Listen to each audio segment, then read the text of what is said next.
Vamos a Lucas entonces, Lucas capítulo 22. Vamos a tomar del versículo 47 en adelante. Lucas 22, versículos 47 en adelante. Damos lectura entonces a este texto. Dice, mientras él aún hablaba, se presentó una turba y el que se llamaba Judas, uno de los 12, iba frente a ellos y se acercó hasta Jesús para besarle. Entonces Jesús le dijo, Judas, ¿con un beso entregas al Hijo del Hombre? Viendo los que estaban con él lo que había de acontecer, le dijeron, Señor, ¿heriremos a espada? Y uno de ellos hirió a un siervo del sumo sacerdote y le cortó la oreja derecha.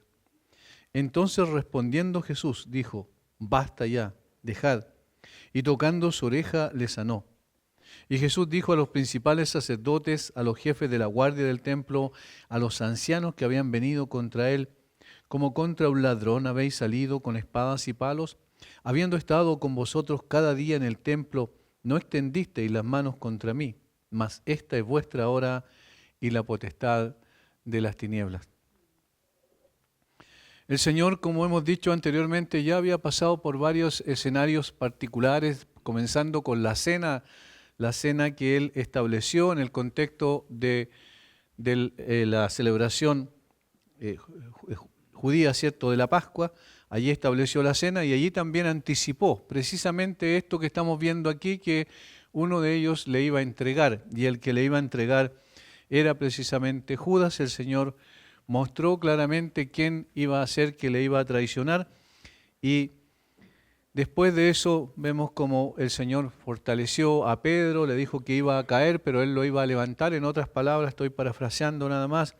Luego preparó a sus discípulos para que pudiesen enfrentar las situaciones difíciles que iban a venir posterior a su crucifixión, versículos 35 al 38, y entonces fue a Getsemaní, a ese huerto particular en el Monte de los Olivos. Ahí debajo de los olivos él tenía un lugar especial seguramente donde iba con el propósito de orar. Y fue en ese lugar en particular donde se dio la situación que nosotros acabamos de leer en los versículos 47 al 53.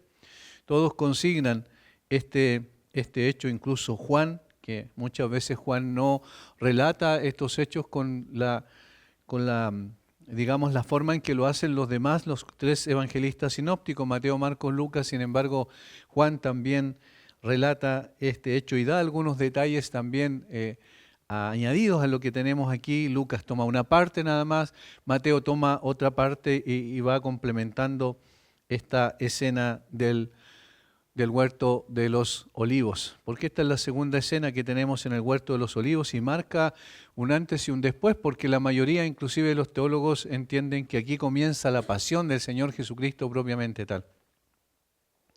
A partir de este arresto de Jesús se comienzan a desencadenar los sucesos que conducen a la cruz en forma acelerada. Ahora ya las horas se suceden una tras otra, los acontecimientos suceden uno tras otro hasta llegar a la cruz. La agonía, literalmente, la lucha que el Señor Jesucristo tuvo en el huerto de Getsemaní había pasado y Cristo había ganado la victoria. Recuerden que Él luchó profundamente, su alma estaba triste hasta la muerte, dice inclusive en Mateo, y Él lucha en oración con su Padre y le pide, si es posible, que pase de Él esa copa de la ira de Dios que debía caer sobre los pecadores, pero que Jesús sabía que Él debía beberla para poder salvar a aquellos a quienes había venido a buscar precisamente. Y el Señor termina digamos, su lucha victoriosamente, porque finalmente Él dice que se haga la voluntad del Padre. Y Mateo nos dice algo antes de esta escena bien interesante, cuando ya el Señor Jesucristo ha orado por tercera vez. Dice en Mateo 26, versículo 45. Entonces vino a sus discípulos y les dijo, dormid ya y descansad. En otras palabras, quédense tranquilos, no se preocupen. He aquí ha llegado la hora. ¿La hora de qué? La hora de que tenía que ser apresado por aquellas manos de pecadores impíos, ¿cierto?, que iban a colocar sus manos sobre el santo para poder conducirlo hacia la cruz. Ha llegado la hora y el Hijo del Hombre es entregado en manos de pecadores. Levantaos, vamos, ved, se acerca el que me entrega. ¿Cómo sabemos que es una victoria? Porque allí está diciendo, voy a la cruz. Y esa es una victoria, ¿cierto? Que no echó atrás su convicción, su determinación, tal como dice el salmista en el Salmo 40 proféticamente, que el hacer la voluntad, el hacer tu voluntad, oh Dios, me ha agradado y tu ley está en medio de mi corazón. De tal forma que el Señor Jesucristo estaba determinado a ir y esas últimas palabras muestran que ya estaba preparado todo y le dice a los discípulos inclusive, no se preocupen, les dijo 3 veces que oraran, no oraron o no persistieron en la oración y luego dice ya el Hijo del Hombre es entregado en manos de pecadores. Vamos, ve, se acerca el que me entrega. Esto no lo dijo en la lucha agónica, sino después de la paz que lo inundó, cuando por tercera vez había declarado que se hiciera la voluntad de su Padre. De modo que ahora estaba fortalecido contra la nueva forma de tentación a la que estaba sujeto, porque todavía el poder de las tinieblas, versículo 53 de nuestro texto, se desplegó contra él y el tentador que había buscado en vano derrocar su dominio propio con sugerencias de un mal venidero, es decir, la anticipación de la cruz, ahora recurre a la fuerza y las armas. Todo esto estaba, obviamente, cuando dice la potestad de las tinieblas, era el tiempo en que Satanás y sus demonios estaban ya desatados con el propósito de poder causar un mal al Señor Jesucristo, pero ese mismo mal finalmente lleva a la victoria y a nosotros en términos prácticos nos trajo salvación. De tal manera que en ese momento entonces iba a ocurrir lo inesperado y esto es bueno meditarlo un poco, reflexionar y hacer aplicaciones a nuestra vida. Por ejemplo, es inconcebible desde el punto de vista racional y lógico que el hacedor de todas las cosas, el creador de todas las cosas, sea entregado sumisamente en manos de pecadores, de hombres, de criaturas que él mismo creó, sin embargo, esas mismas criaturas colocan sus manos sobre él y él no se resiste. Y esa es una quizás de las cosas más notorias en el texto. No hay resistencia de parte de Jesús. Hay resistencia de parte de los discípulos, pero no hay resistencia de parte de Jesús, porque él sabe que es el camino y estaba dispuesto a beber la copa hasta la última gota. La tranquilidad del jardín y de la medianoche, ya seguramente pasado medianoche hasta ese momento, es interrumpida por la llegada de una multitud. Dice, mientras él aún hablaba, se presentó una turba. Literalmente en el original es una multitud. Se presentó una multitud que obviamente eran enemigos del Señor, guiados por uno en quien Satanás había entrado. Dice, y el que se llamaba Judas, uno de los 12, iba al frente de ellos, iba como guiando, como dirigiendo a los demás. Eso es significativo, particularmente cuando entendemos que Judas era uno de los discípulos. A lo largo de la escena que siguió, la majestad divina y la calma del Salvador son muy especiales, son muy visibles, sobresalientes. Cuando vemos al Señor allí sin tener ningún tipo de exabrupto en la manera en que Él reaccionó frente a la entrega de Judas, frente a la acción absolutamente equivocada de Pedro y frente incluso a los enemigos principales de Jesús que aparecen ahí en el versículo 52, los sacerdotes, los jefes de la guardia del templo y los ancianos, en el Sanedrín, en otras palabras. Ni la bajeza del acto de traición por parte de uno de los suyos, ni la conducta imprudente de uno de sus discípulos, posible defensor, ¿cierto?, que se levantó como defensor del Señor Jesucristo, ni la ira maligna de sus enemigos, lo provocaron a una palabra apresurada. Tuvo control siempre sobre su temperamento. Él siempre dijo lo que tenía que decir en el momento preciso, siempre hizo lo que tenía que hacer. No estaba sujeto a las pasiones humanas que nosotros normalmente tenemos y que reaccionamos inmediatamente cuando consideramos que algo, por ejemplo, es injusto. Nosotros reaccionamos. El corazón, dentro del corazón salta algo, ¿cierto? Cuando nos ofenden o cuando hay una cosa injusta que nosotros consideramos injusta, reaccionamos. El Señor Jesucristo tuvo control absoluto sobre su temperamento. A su vez, Protesta contra el traidor, Judas, contra el discípulo que desenvainó su espada y contra sus captores, que son los que relata el versículo 52. Por lo tanto, hay tres tipos de personas aquí que actúan y el Señor Jesucristo, viendo a cada una de ellas, les dijo varias palabras que son significativas y que muestran, como dije, la grandeza del Señor, siendo 100% Dios, siendo 100% hombre, no obstante, actuó de la forma precisa y adecuada. Por eso es que decimos después, en términos teológicos, que Él vivió la vida perfecta que nosotros no pudimos vivir y que Él murió la muerte que nosotros deberíamos morir. En el relato se aprecian estas tres actitudes de Jesús. Primero se dirige a Judas y hace un llamado a la conciencia de Judas. Es muy interesante eso. Eso es lo primero que vamos a ver. Hace un llamado a la conciencia de Judas. Segundo, se dirige a Pedro y entonces lo exhorta a la sumisión, es decir, a aceptar los hechos tal cual y no seguir reaccionando. Y luego se dirige a los enemigos a los cuales los reprende por su cobardía. Estas tres cosas ocurren en el relato. Obviamente hay muchas otras que podríamos quedarnos, por ejemplo, en la primera, solo analizando lo que pasó con Judas. Probablemente el domingo vamos a ver eso. Analizando lo que pasó con Judas podemos ver las características de un falso discípulo, de un falso creyente. Si nos quedáramos solamente en eso, tendríamos para todo el estudio, pero necesitamos abarcar todo el párrafo en el día de hoy. Lo primero entonces es un llamado a la conciencia. Versículos 47 y 48. Mientras él aún hablaba, se presentó una turba y el que se llamaba Judas, uno de los 12, iba al frente de ellos y se acercó hasta Jesús para besarle. Esa es la actitud de Judas, cómo actuó frente a la situación puntual. ¿Era la hora en que el Señor iba a ser entregado? Sin duda. ¿Era la hora que el Padre había establecido en su sola potestad? Sin duda, así era. Pero él mismo dijo, ay de aquel hombre por el cual me entrega, es decir, por el cual soy traicionado, en otras palabras. Mientras él aún hablaba, se presentó una turba y el que se llamaba Judas, vamos a ir a puntualizar estas particularidades del texto, el que se llamaba Judas, uno de los 12, iba al frente de ellos y se acercó a Jesús para besarle.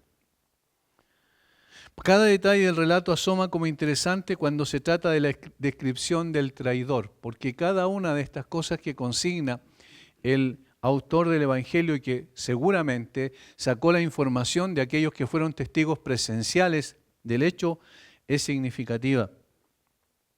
El traidor es identificado como Judas, nombre que posteriormente y por todas las edades sería reconocido como sinónimo de traición. Precisamente cuando ahora se habla de traición, se le habla de Judas, ¿cierto? Quedó en los anales de la historia para siempre este nombre con ese estigma permanente, porque lo que él hizo no tiene parangón con ninguna otra cosa. Es decir, la traición que hizo al Señor Jesucristo fue tremendamente grande si consideramos quién era él y a qué grupo pertenecía. No era un extraño, no era una persona, no era un pagano, ¿verdad? Tampoco era un miembro del Sanedrín, no, si era simplemente un hombre que el Señor escogió, lo llamó, lo acercó a él, le enseñó, lo guió, lo corrigió, experimentó las bondades extraordinarias del Señor, vio los milagros maravillosos que el Señor hizo. Él escuchó de parte de Pedro cuando Jesús preguntó, ¿y quién dicen ustedes que soy yo? Y Pedro dijo, tú eres el Cristo, el Hijo del Dios viviente, de tal manera que él tenía mucha más luz que todos los demás, todos los del Sanedrín, todos aquellos que conspiraron contra el Señor. Pilato y Herodes fueron en ese sentido menos culpables. No que no fueron culpables, pero fueron menos culpables porque no tenían la luz que tenía Judas. Y por eso que entonces el nombre es sinónimo de traición en su grado máximo. Dice el relato, era uno de los 12. Ahí otra vez nos acerca y dice, imagínense, este era uno de los 12 de los que comía con Jesús, de los que vivió al lado de Jesús, que vieron sus grandes obras, que escucharon sus profundas enseñanzas y disfrutaron de sus bondades. Este era un personaje especial, particularmente amado por el Señor. Este es uno a los cuales Jesús le lavó los pies. Es increíble eso. Cuando uno lo aprecia en la dimensión correcta, se da cuenta de lo extraordinario que fue el amor del Señor Jesucristo. Y ahora vamos a verlo cuando Él reacciona, que todavía el Señor manifiesta cierto amor hacia Judas, a pesar de que estaba en el momento, en el pic de su traición. De hecho, era aquel a quien se le había dado el honor de llevar y manejar el dinero de las ofrendas que recibían, ¿recuerdan? Es decir, dentro de los 12 era una persona que tenía un aprecio especial en cuanto a confianza, porque se le entregó los dineros para que él los manejara. Y así se consigna también, creo que Juan lo dice, que él en realidad tenía el dinero y abusaba de ese dinero, lo usaba para sí mismo en muchos casos. Sin embargo, había recibido ese gran honor, es decir, había sido reconocido por los demás también como uno de ellos.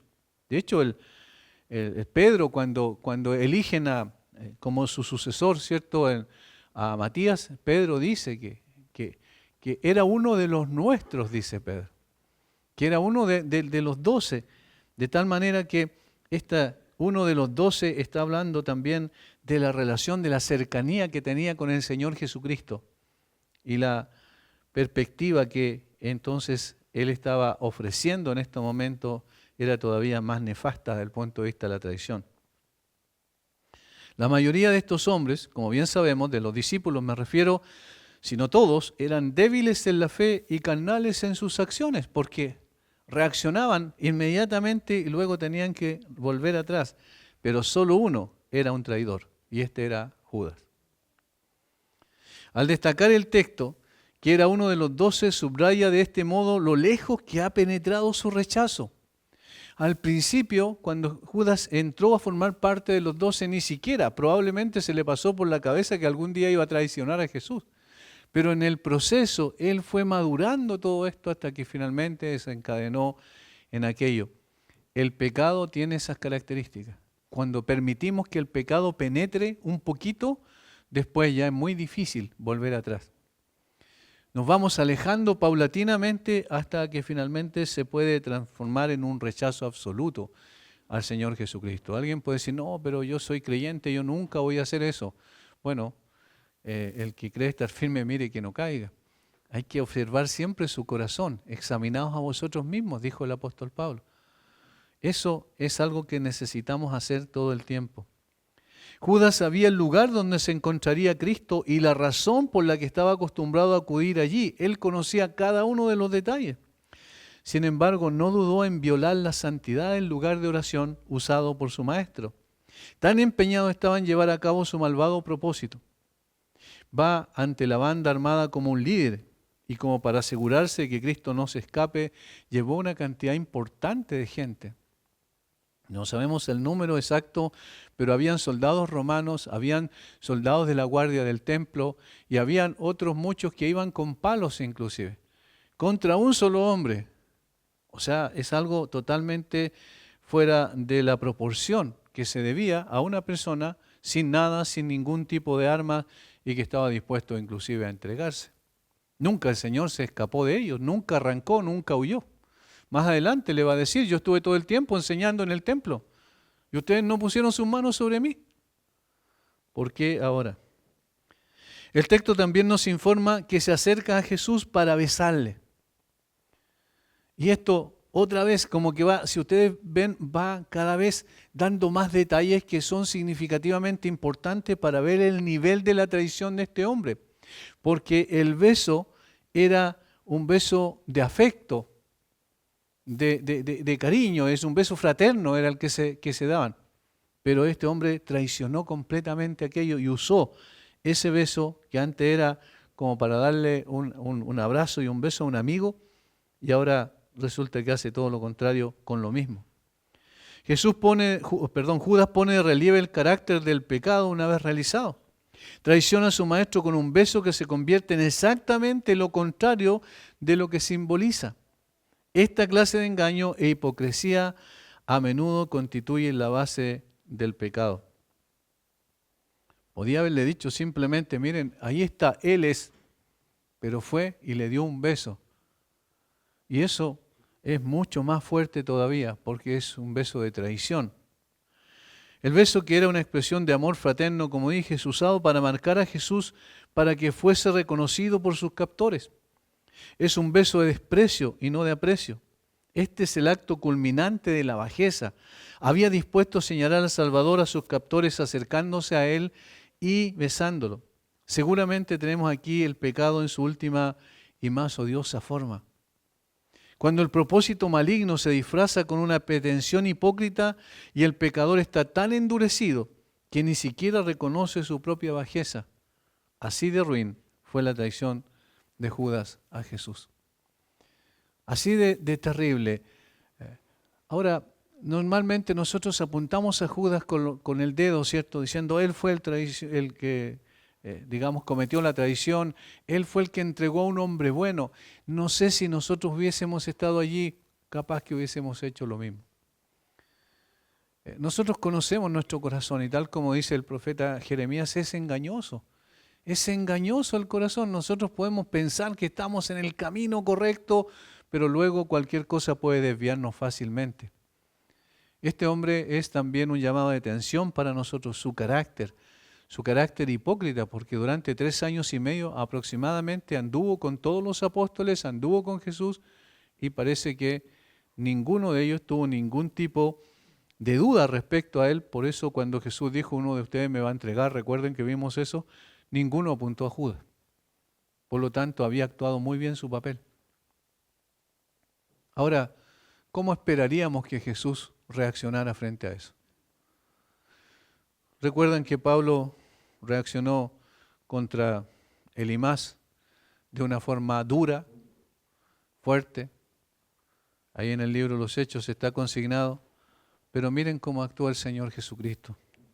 Versículo 48, y ahora vemos la reacción de Jesús, versículo 48. Entonces Jesús le dijo, Judas, ¿con un beso entregas al Hijo del Hombre? Le hace una pregunta. ¿Por qué simplemente no le dice cómo has caído tan bajo? ¿Hasta dónde has llegado? Yo hice todo por ti. Yo te di todo lo que pude darte. Te di mi amor sincero, genuino. Te di la posibilidad de que tú fueras y predicaras el Evangelio. Te di la posibilidad de que tú también hicieras milagros en mi nombre. Todo esto te lo concedí. Te di también el honor de ser uno de aquellos que llevaba el dinero, que es un acto de confianza absoluta en ti. ¿Por qué tú haces esto? ¿Verdad? Eso es lo que nosotros podríamos esperar como una reacción suave, inclusive de parte del Señor ante esa escena. Sin embargo, el Señor tiene una reacción distinta. Le hace una pregunta. ¿Por qué le hace una pregunta? ¿Qué es lo que espera el Señor? ¿A dónde está apuntando el Señor con esa pregunta? A la conciencia. Está apuntando a reflexiona, Judas. Piensa, mira lo que estás haciendo. No, el Señor no estaba diciéndole eso para que Judas desistiera, porque sabía que él iba a seguir con eso, pero le está dando otra oportunidad. Está apuntando a que medite y reflexione su conducta, su curso de conducta que estaba completamente errado. Si algo pudo haber suscitado la más feroz y justa indignación, seguramente fue la conducta de Judas. Sin embargo, Jesús se dirigió a Judas con estas palabras. Judas, ¿con un beso entregas al Hijo del Hombre? Se dirigió a él por su nombre, recalcando la intimidad con la que siempre se había dirigido a él, como una forma de apuntar a su conciencia y llevarle a una reflexión interior sobre lo que estaba haciendo. Como una expresión de amor a Judas que buscaba llevarle a considerar su acción. No para que no siguiera, como dije, con la acción, sino para que se arrepintiera, aún en el momento de la traición. Y de hecho estamos completamente seguros, podemos conjeturar con toda certeza de que si Judas se hubiese arrepentido allí, a pesar de que ya hubiese entregado a Jesús, igual lo perdona. Ese es un hecho. Y por eso el Señor le dice, piensa un poquito, mira el curso de conducta que llevas. En el fondo el que iba a ser más dañado iba a ser él. porque estaba yendo rumbo al infierno y el Señor todavía le extiende su mano. Pero él estaba endurecido. El hecho de que lo llamara por su nombre podría haberle recordado las relaciones amistosas y confidenciales de antaño cuando anduvo caminando con él, como dije, durante más de 3 años. Es por esta marca de afecto, el beso del discipulado y la amistad que se le dará la señal al enemigo. ¿De verdad, Judas? ¿Besas y traicionas con palabras calculadas para aguijonear y despertar la conciencia dormida? Jesús revela al apóstol caído la negrura de su culpa. Él llama al mal por su nombre y lo revela en todo su horror, no lo esconde. Quiere de alguna manera agarrar el corazón de Judas y colocarlo delante de sí mismo y decirle, mira dónde estás, mira lo que estás haciendo. Mira, es nefasto lo que estás haciendo, pero tú mismo te estás dañando a ti mismo. Y eso es lo que pasa. Cuando pecamos, nosotros nos estamos dañando a nosotros mismos. Además, por supuesto, de ofender al Señor. Si el corazón de Judas no se hubiera endurecido, la protesta de Jesús no habría sido en vano. Si él, incluso en ese último momento, como dije, se hubiera arrepentido y pedido perdón, de seguro el Señor lo hubiese perdonado. ¿Traicionas al Hijo del Hombre con un beso? Por Hijo del Hombre se entiende evidentemente al Mesías. Miren, cada palabra de Jesús estaba calculada para que pensara, Judas, tú sabes que yo soy el Mesías. Tú sabes, tú escuchaste de boca de Pedro, tú escuchaste cuando yo dije, Pedro, no te lo reveló carne ni sangre, sino mi Padre que está en los cielos te lo reveló. Judas, tú sabes que yo soy el Mesías que había sido prometido a Israel. Judas había tenido la evidencia más satisfactoria de eso y no lo dudaba. Un beso fue la señal de afecto. Por este ligero artificio Judas pensó en ocultar su propósito básico. Jesús con severidad le reprocha por ello. Cada palabra es enfática. ¿Traicionas? Tanto tiempo conmigo, tan favorecido, tan seguro tú tienes que estar de que yo soy el Mesías porque te di muestras evidentes de que lo soy, no solo por la declaración de Pedro, sino a través de todos los milagros que tú fuiste testigo. Además te di el poder para hacer milagros a ti mismo. ¿Traicionas al Hijo del Hombre? ¿Traicionas al Mesías, la esperanza de las naciones, el deseo de todas las gentes, como dice el texto, la consolación de Israel, como dijo el anciano, ¿cierto? Cuando tomó Simeona, cuando tomó al niño en brazos, la consolación de Israel, el Redentor del mundo. Traicionas al Hijo del Hombre con un beso, el signo de amistad y afecto empleado en una base y un propósito malvado, con la intención de agregar el engaño, el disfraz, la prostitución de una marca de afecto. El crimen de traición, Judas, despierta. Eso es lo que le está diciendo en otras palabras el Señor. Hacia allá lo está llevando, medita, piensa en tu corazón, mira lo que estás haciendo. Cada palabra de esto debe haber ido al alma de Judas. Quizás pocas reprensiones del crimen se parezcan más a la terrible búsqueda de las almas de los impíos en el día del juicio. Esto es lo que el apóstol Pablo dice en otras palabras, que nosotros somos embajadores en nombre de Cristo y que decimos reconciliados con Dios. ¿Por qué? Porque va rumbo al infierno. ¿Y cómo sabemos nosotros? Porque la Biblia es categórica al respecto. No es una cuestión de apreciación subjetiva, no. La Biblia dice, si el que tiene el Hijo tiene la vida, el que no tiene el Hijo no tiene la vida. Judas conoció al Hijo de Dios de frente, lo tuvo al lado de él, comió con él. Compartió muchos momentos con él y sin embargo ahora lo estaba traicionando. Y estaba mostrando eso, la realidad de su corazón malvado. Si Judas no hubiese estado tan endurecido por su pecado, estas palabras de Jesús hubiesen penetrado profundamente y lo hubiesen llevado a los pies de Cristo en un profundo arrepentimiento. Jesús llevó a Judas a la reflexión que no obstante no surgió efecto en él, sin embargo hasta este último momento Jesús manifestó su compasión, ¿lo notan? Hermanos, es maravilloso conocer al Señor Jesucristo, porque Él no tiene parangón, no podemos compararlo con nadie. Todos nosotros estamos cerrados en la forma en que actuamos, en la forma en que pensamos. Jesús dijo lo que tenía que decir a un hombre que estaba colocándole una puñalada por la espalda.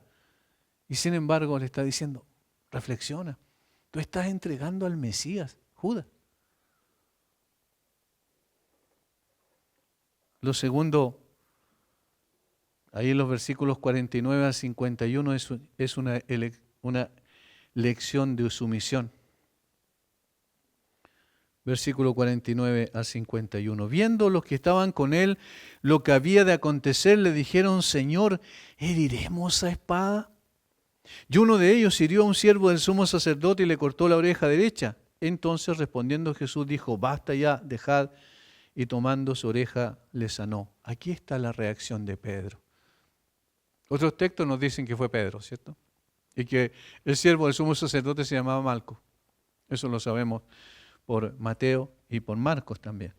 Ahora, es interesante esto. Aquí vemos a uno de sus discípulos actuar con ligereza e indiscreción.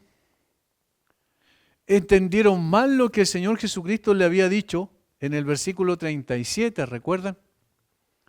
Porque os digo que es necesario que se cumpla todavía en mí aquello que está escrito fue contado con los inicuos, porque lo que está escrito de mí tiene cumplimiento. Entonces ellos dijeron, Señor, aquí hay 2 espadas, porque antes le había dicho, ¿cierto?, que compraran una espada.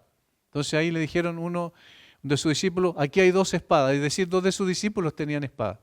Y uno de los que tenía espada era Pedro, por lo que vemos acá. Y entendieron mal cuando le dijo que si tuvieran que comprar una espada, no era para defenderse, digamos, del punto de vista de poder defender al Señor Jesucristo. Tomando su espada, Pedro la blandió en contra de un siervo del sumo sacerdote y le cortó una oreja. Pedro, al golpear a Malco con la espada, evidentemente fue impulsado por amor a su maestro, sin duda, y el celo por su servicio. Sin embargo, su modo de descubrir su afecto era ciertamente digno de culpa. Y aquí tenemos una serie de enseñanzas que brotan de aquello. Tenemos que tener mucho cuidado con la forma en que reaccionamos cuando decimos que estamos sirviendo al Señor o defendiendo la causa del Señor. Mucho cuidado. Este hombre actuó sin pensar. Pedro erró en 3 aspectos. Notemos, primero, faltó al temperamento debido a cada uno de los creyentes. Es decir, no es un temperamento de un creyente el que manifestó Pedro. Sin ninguna orden expresa fue reprendido por nuestro Señor y le dijo que todos los que tomen la espada de esa manera, sin importar lo que piensan, que están peleando las batallas del Señor, perecerán a espada. Mateo 26, 52. Pedro, tú estás equivocado. La manera en que actuaste es completamente absurda, no tiene sentido. Tú estás usando la espada para herir a otro, bueno, así mismo vas a morir. Hay una reciprocidad en la falta de control del temperamento. En otras palabras, cuando nosotros perdemos el control y hacemos algo, aunque lo hagamos en el nombre de Dios y aunque lo hagamos supuestamente para la gloria de Dios, estamos equivocados si actuamos así. No hay otra opción. Pedro pecó allí rotundamente y el Señor tuvo que clarificar, Pedro, ese no debe ser tu temperamento, estás equivocando el camino. Lo segundo, de la segunda manera en que él pecó, y esto es significativamente importante, él pecó por ignorancia de la palabra de Dios. Y eso es fuerte. ¿Cómo sabemos eso? Bueno, vamos a Mateo 26, 54. Miren cómo el Señor le reprendió. Mateo 26, 54. Versículo 53 para tener el contexto. ¿Acaso piensas que no puedo ahora orar a mi Padre y que Él me daría más de 12 legiones de ángeles? Pero ¿cómo entonces se cumplirían las Escrituras de que es necesario que así se haga? Mire lo que dice, se cumplirían las Escrituras que es necesario, de esta necesidad divina, de plan de Dios, que se haga. Es decir, yo tengo que ir a la cruz, Pedro. Te lo dije 4 veces antes. Yo tenía que ir a la cruz.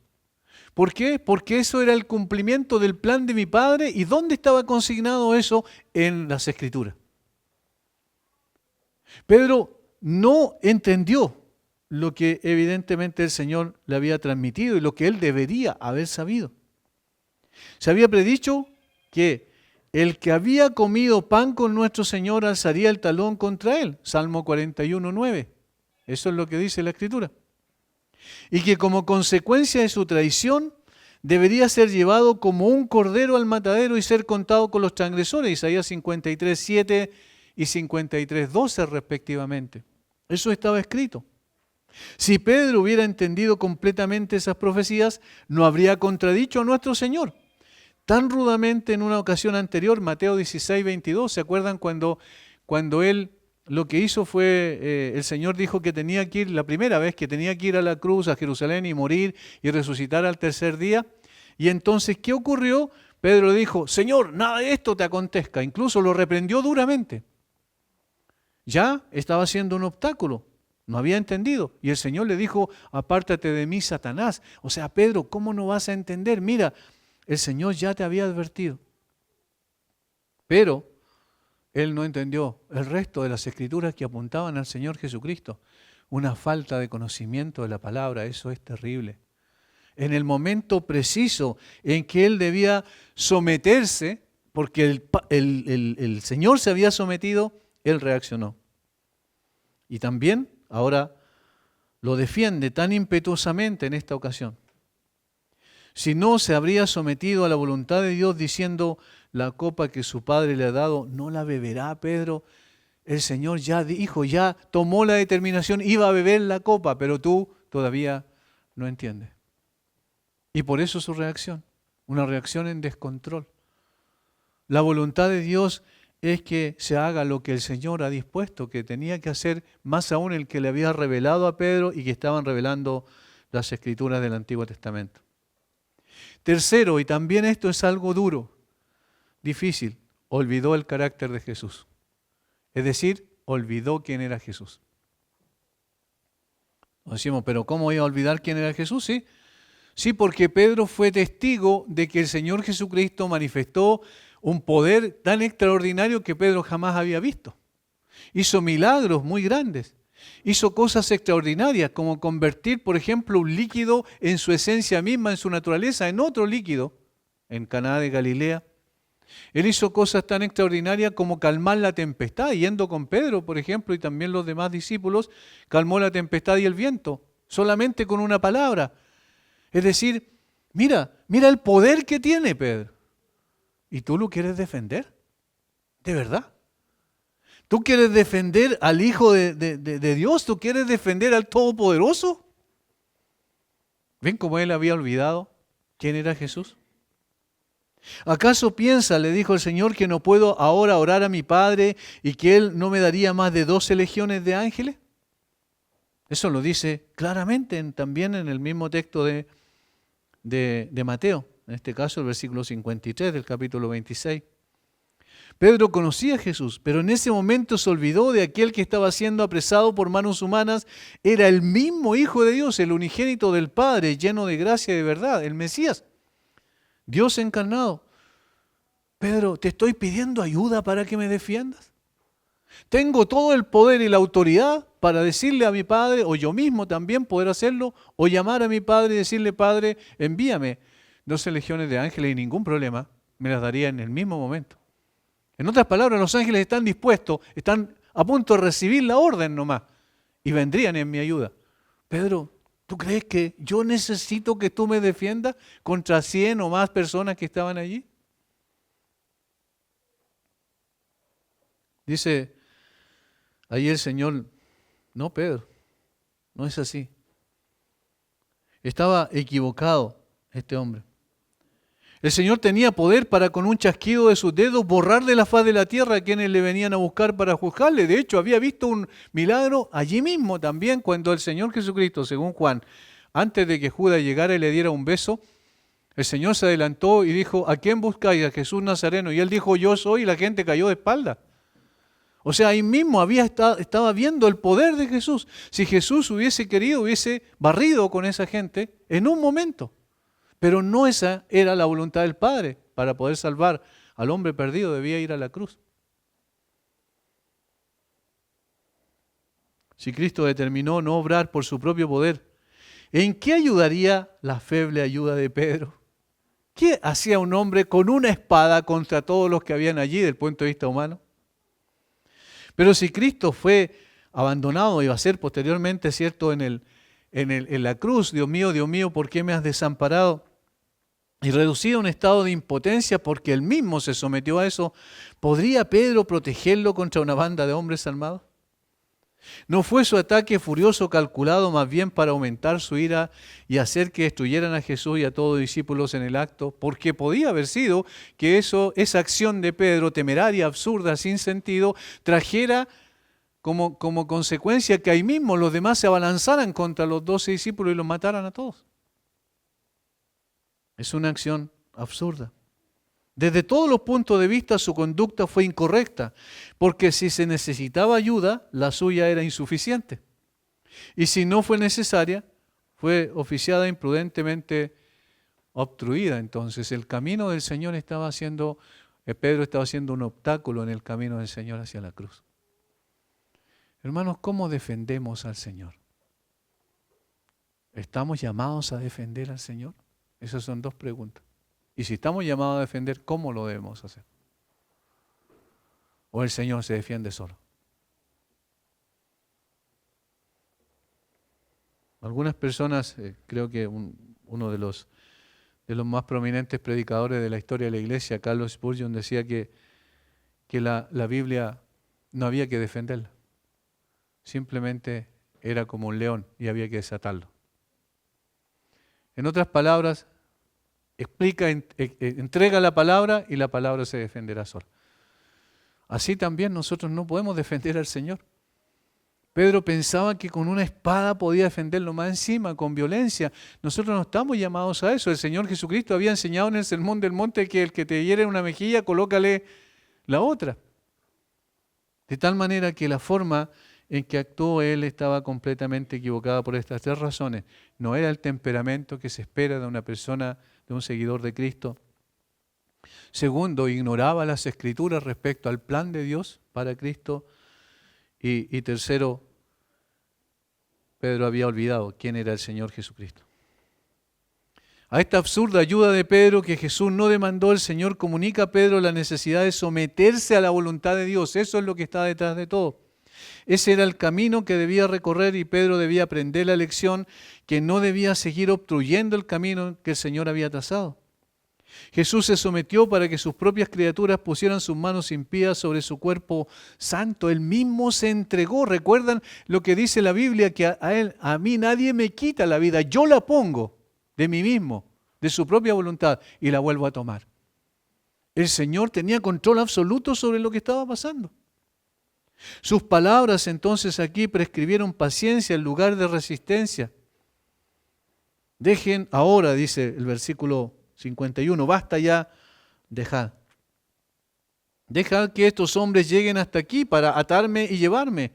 Cuán maravillosa la paciencia mostrada por aquel cuya siguiente acción demostró que poseía un poder sobrehumano. Es increíble que en esa hora el Señor hizo otro milagro. Tomó la oreja y se la puso al hombre. Le sanó la oreja en el momento. Y actuó así con un enemigo de él. ¿Qué reprimenda nos administra su sumisión a la violencia y al mal, que estamos tan ansiosos por resistir cada pequeña afrenta? Devuelve bien por mal y bendice a tus enemigos. Eso es lo que el Señor enseñó. Él sana al hombre que estaba atando sus manos y que no solo no pidió ningún beneficio, sino que incluso estaba desprovisto de fe en aquel que le confirió. No era un creyente, sin embargo lo sanó igual. Esa es demostración de carácter. Él estaba dispuesto a someterse, por eso hablamos de una lección de sumisión. Hermanos, nosotros podemos, cuando dice la Biblia que tenemos que combatir ardientemente por la fe una vez dada a los santos, es por la doctrina, es por la verdad. Es por toda la enseñanza de la Biblia. Por eso nosotros combatimos, pero no es un combate de violencia, sino simplemente reafirmando las convicciones de que como somos columna y baluarte de la verdad como iglesia, debemos mantener esa fe en alto. pero no para dañar a otra persona. Tercero y último, una reprensión de la cobardía. Versículos 52 y 53. Y Jesús dijo a los principales sacerdotes, a los jefes de la guardia del templo y a los ancianos que habían venido contra él: ¿como contra un ladrón habéis salido con espadas y palos? Habiendo estado con vosotros cada día en el templo, no extendisteis las manos contra mí, mas esta es vuestra hora y la potestad de las tinieblas.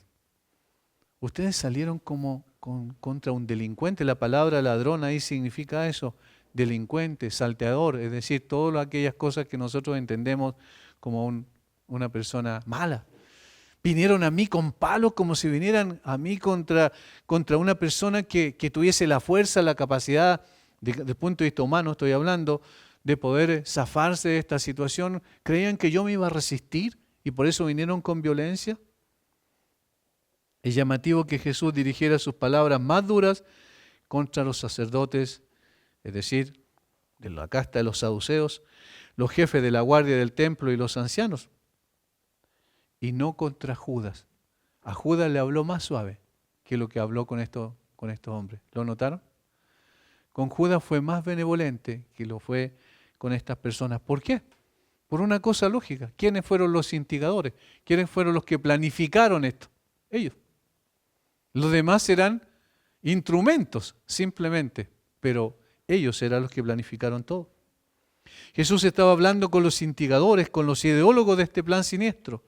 Cristo se aparta de aquellos que simplemente actúan bajo órdenes y se dirige a los miembros del Sanedrín que no habían considerado inferior a su dignidad estar presente en el arresto de su víctima. Ellos querían estar seguros, ni siquiera fueron capaces de enviar la guardia y luego que ellos quedarse en el templo y esperar a que lo arrestaran, sino que ellos querían ver con sus propios ojos que habían arrestado a Jesús. Y por eso reprende su cobardía. Seguramente todo este desfile de soldados y oficiales para la captura de un hombre que no ofreció resistencia fue innecesario. No era un malhechor desesperado, sino uno que a menudo, quiero decir, había enseñado a la gente el camino de la justicia en los patios del templo abiertamente. El Señor Jesucristo no se escondió por ahí en un búnker y de allí le enseñaba a la gente. Fue abiertamente. A las grandes fiestas que se celebraban, al menos las 3 fiestas más importantes del judaísmo, se llenaba Jerusalén de gente y el Señor allí enseñaba. Iban al templo y allí estaba enseñando. Es decir, no había razón, le está diciendo el Señor, ¿por qué no vinieron contra mí en esa circunstancia, en ese momento? Mientras que para los discípulos Jesús tiene palabras de tierna reprensión o de oración, ¿cierto? En el caso de Pedro igual, diciéndole: Pedro, eso no es lo que tienes que hacer, en otras palabras, basta ya. Mientras que para Malco tiene una palabra y un toque de misericordia, mientras que incluso para Judas tiene un epíteto entrañable, le dice amigo, y eso lo vemos en otro contexto, en otro de los evangelios. Para los principales sacerdotes, capitanes y ancianos tiene palabras más severas. Son los cabecillas, los conspiradores, toda esta conmoción, este desfile innecesario de fuerza hostil, estos insultos superfluos no son más que la espuma de un rabioso frenesí de esta gente que su ira cada vez iba creciendo más. Desde que Juan consigna allí, el Señor sanó al paralítico de Betesda, después de eso se enfrentó con ellos y comenzó la animadversión, la odiosidad, el aborrecimiento hacia Jesús. Cada vez fue creciendo más hasta que ahora ya estaba llegando a su punto cúlmine.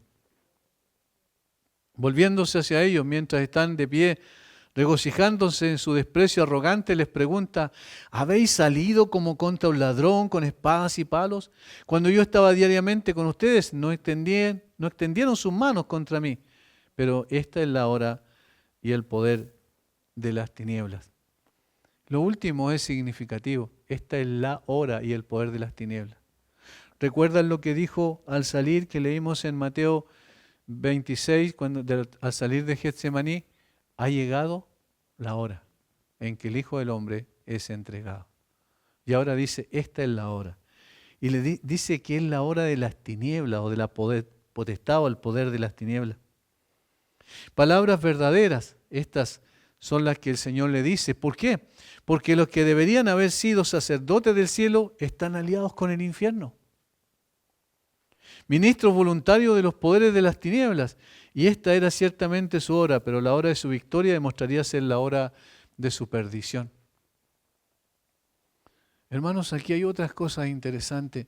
Una de las cosas que uno pocas veces piensa, pero aquellos que arrestaron a Jesús, aquellos que conspiraron con Jesús y aquellos que pusieron definitivamente a Jesús en la cruz, eran religiosos. Eran personas que se golpeaban el pecho. Eran personas que conocían el Antiguo Testamento. Eran personas que estaban como ministros de Dios, porque eso es lo que hacían los sacerdotes en el contexto del ministerio del templo. Es interesante que no fueron personas ateas completamente o paganos empedernidos, sino que fueron personas que tenían conocimiento de la religión. Y saben, eso debe llamar la atención, porque los que más han desprestigiado el nombre de Cristo son aquellos que hablan muchas veces en nombre de Cristo. Eso hay que tener mucho cuidado. Por eso es que debe correr algo helado por nuestra espalda cuando pensamos en eso. Nosotros también podemos llegar a caer en eso en algún momento determinado. Es muy triste eso. Las cosas más terribles a veces vienen de los mismos que proclaman ser instrumentos en las manos de Dios. Alguien parafraseó esto, dijo: cuando estaba diariamente contigo con ustedes en el templo, no extendieron ninguna mano contra mí. Pero esta es tu hora y el poder de la oscuridad. Estas palabras del Señor pueden significar: fue por temor cobarde a las personas que sentirse que eran mis amigos, que no te atreviste a arrestarme a plena luz del día, es decir, la multitud de la gente que lo seguía. Pero es mejor tomar la última cláusula, dice alguien, como poseedor de un significado más profundo. A menudo he estado en tu poder antes, cuando sin ocultamiento enseñé públicamente en la casa sagrada, en el templo donde ustedes son los guardianes designados. Nunca se atrevieron a poner las manos sobre mí entonces, pero sé que esta es tu hora, el momento en que Dios te ha dado para lograr este triste triunfo. Y esto, es decir, el poder con el que trabajas, es el poder o la oscuridad, el poder del espíritu de la oscuridad. En otras palabras, ustedes ahora son instrumentos del diablo. Fue mucho más duro con ellos. ¿Se dieron cuenta la diferencia en relación a los demás? Judas lo traicionó, pero en forma horrible, pero él trató de llegar a la conciencia de Judas. Pedro se equivocó absolutamente porque, como siempre, Pedro tenía un espíritu y un carácter y un temperamento rápido de acción, pero se equivocaba por ser apresurado y tenía poco tino. Por eso el Señor tampoco lo condenó, pero a estos los condena completamente. Dice: ustedes son instrumentos del príncipe de la potestad del aire, para usar el término que utilizaba Pablo a escribir a los Efesios. Hermanos, es muy importante que nosotros podamos mirar estos textos con temor, porque no es simplemente un hecho histórico que obviamente es irrepetible en términos literales, pero puede sí darse en un momento determinado, y esperamos que nunca sea así, pero que alguien pueda decir: mira, el mismo que enseñaba, ahora mira dónde está. El mismo que era un instrumento, o decía ser un instrumento en las manos de Dios, mira en el lugar en el que se encuentra. Que no traigamos desprestigio al nombre de Cristo. Eso debe ser nuestra oración permanente y debe ser también el cuidado de nuestro corazón. No sabemos lo que va a pasar. No podemos asegurar con toda certeza: yo voy a llegar al final de la carrera. Puede que lleguemos, esperamos llegar, esperamos que el Señor en su gracia nos sostenga, pero no sabemos hasta dónde el enemigo pueda desvirtuarnos, desviarnos del camino, especialmente cuando nos debilitamos, porque no somos conscientes de que estamos muy cerca de caer. Cuando más tranquilos estemos y bajamos la guardia, el enemigo puede asestar un golpe muy fuerte sobre nosotros. Que pueda el Señor ayudarnos y guardarnos en su gracia para honrarlo y no traer deshonra a su nombre. Padre, gracias por tu palabra, gracias Señor, porque en ellas también se implican advertencias importantes para nosotros. Tú conoces el corazón de cada uno de los que estamos aquí, conoces el corazón en lo profundo, Señor, y sabes también cuán difícil es que nosotros podamos, o imposible que nosotros podamos esconder delante de ti, Señor, nuestra debilidad, nuestras flaquezas evidentes. Padre, ayúdanos a ser conscientes de ello, para poder, Señor, luchar, seguir batallando esta buena batalla como Pablo la dio, y podamos alcanzar el objetivo de esta carrera en la cual tú nos has puesto. Y podamos, Señor, mantener la fe por tu gracia y misericordia con nosotros. Bendice a mis hermanos, guíanos, enséñanos, corrígenos, amonéstanos también por medio de tu palabra. Lo rogamos en el nombre de Jesús. Amén.